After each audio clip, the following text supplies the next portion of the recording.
नाज़रीन, ठारूशाह में वाक़ तारीख़ी जामिया मस्जिद पंहिंजी ख़ूबसूरती जे करे पंहिंजो मिसाल पाण आहे, पर इंतज़ामिया जी बेध्यानी सबबि हीअ तारीख़ी मस्जिद ज़ुबून हाली जो शिकार थी वई आहे। इन हवाले से रिपोर्ट कर रहे फराज मलूक मस्तोई।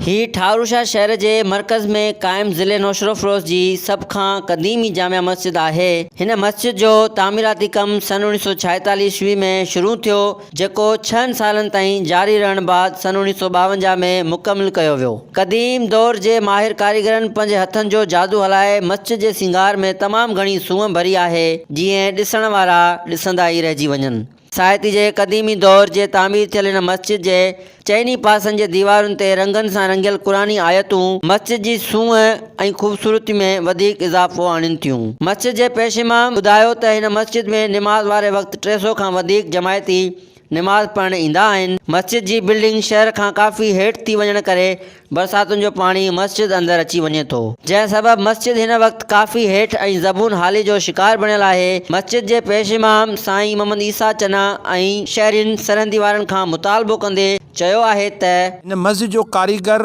कंडियारो जे भरिसां मंगरियो उस्ताद मोहम्मद परियल मंगरियो, उन जी हीअ जेको आहे सो महिनत थियल आहे ऐं ड्राइंग जेको आहे सो साईं अब्दुल्ला सूमर जी थियल आहे। तमामु पुराणी मस्जिद आहे।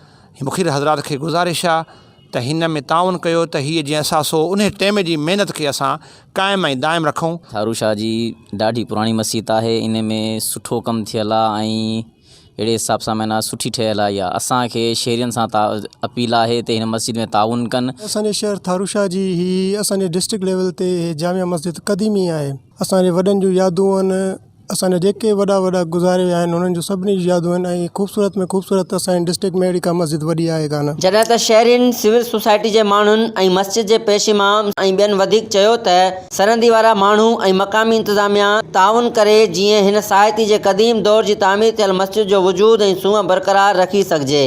कैमरामैन अरसलान अब्बासी सां गॾु फराज़ मस्तोई, आवाज़ TV, ठारूशाह।